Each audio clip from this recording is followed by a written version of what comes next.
But in this chapter we will mainly focus on production overhead. ठीक है, यानी production से रिलेटेड जो भी हमारी कॉस्ट होगी तो उस चीज को हम देखेंगे। बट यहाँ पे हमारे प्रोडक्शन डिपार्टमेंट के भी काफी सारे सब डिपार्टमेंट्स होते हैं। ठीक है, जिसे हम जो है कॉस्ट सेंटर भी कहते हैं या प्रोडक्शन कॉस्ट सेंटर्स। सही, production cost centre and service cost centre. ठीक है, कुछ हमारे यहाँ पे इन एक्चुअल प्रोडक्शन हो रही होगी।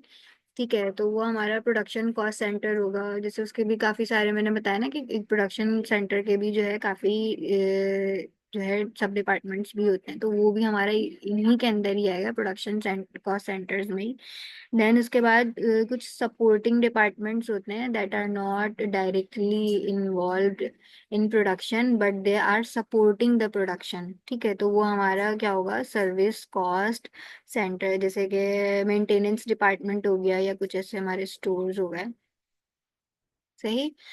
अच्छा, अब हम यहाँ पे क्या करेंगे, जैसे हमने इससे पहले जो कॉस्टिंग देखी थी उसमें हमारा variable cost, total variable cost and total fix cost. ठीक है, तो जो हमारा बेसिकली जो ओवरहेड्स जो होता है ना वो हमारे इसमें ज्यादातर जो हमारे वो फिक्स्ड कॉस्ट ही होते हैं। तो डायरेक्ट कॉस्ट हमारी कौन सी होती है, प्राइम कॉस्ट। प्राइम कॉस्ट हमारी जो है वो direct labour plus direct material. ठीक है,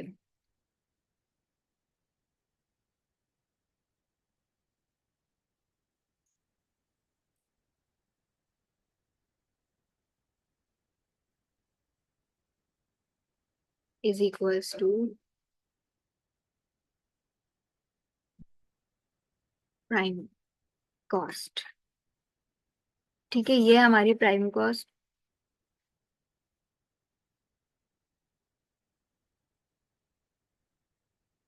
ओके, राइट। प्राइम कॉस्ट हमारी डायरेक्ट मटेरियल और डायरेक्ट लेबर जो उसका सम होगा वो होती है प्राइम कॉस्ट। अच्छा, देन उसके बाद हमारी जो कॉस्ट क्लासिफिकेशन होती है, ओवरहेड कॉस्ट क्लासिफिकेशन। एक मिनट।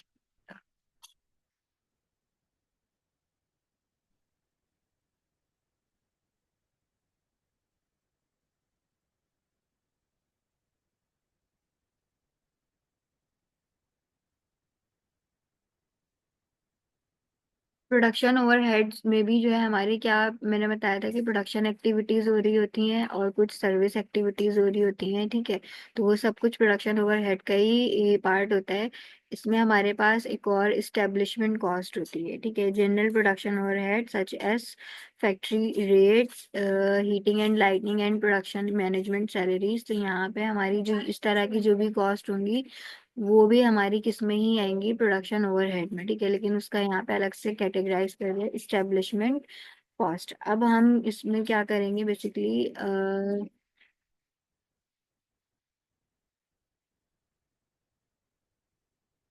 आइडेंटिफाई करेंगे कि हम किस तरह से जो है किसी भी कॉस्ट को आइडेंटिफाई करते हैं। ठीक है, देन उसके बाद यहाँ पे हमारे पास पूरे 5 स्टेप्स हैं इन डिटेल। ठीक है, हमने पूरी कॉस्ट को आइडेंटिफाई करने से लेकर देन उसको हमने क्या करना होता है, एलोकेट करनी होती है कॉस्ट को।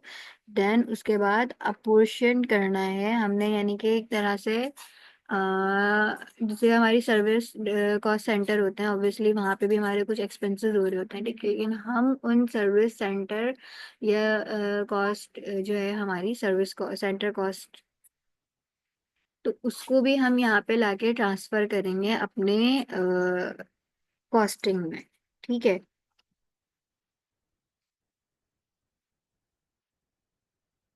जैसे यहाँ पे हमारे पास 3 प्रोडक्शन डिपार्टमेंट है। ठीक है, और 2 हमारे पास सर्विस डिपार्टमेंट है। तो हम बेसिकली ये सारा काम हम क्या करते हैं कि हम जो भी हमारे सर्विस डिपार्टमेंट्स हैं उन वहाँ के जो भी कॉस्टिंग हो रही है। ठीक है, जो भी सैलरीज वगैरह हम पे कर रहे हैं या जो भी एक्सपेंस हो रहे हैं, तो वो हम ला के यहाँ पर उन्हें प्रोडक्शन में उसको हम ट्रांसफर करके देन उसके बाद हम अपनी प्रोडक्ट की final per unit cost determine करते हैं। ठीक है। तो बेसिकली अब हम इस चैप्टर में हम या इस टॉपिक में बेसिकली ये सारी चीजें देखेंगे कि हमने ये किस तरह से करना है। सही। ये था पूरा जी ओवर। अब हम क्या कर रहे हैं, overview of accounting for overheads.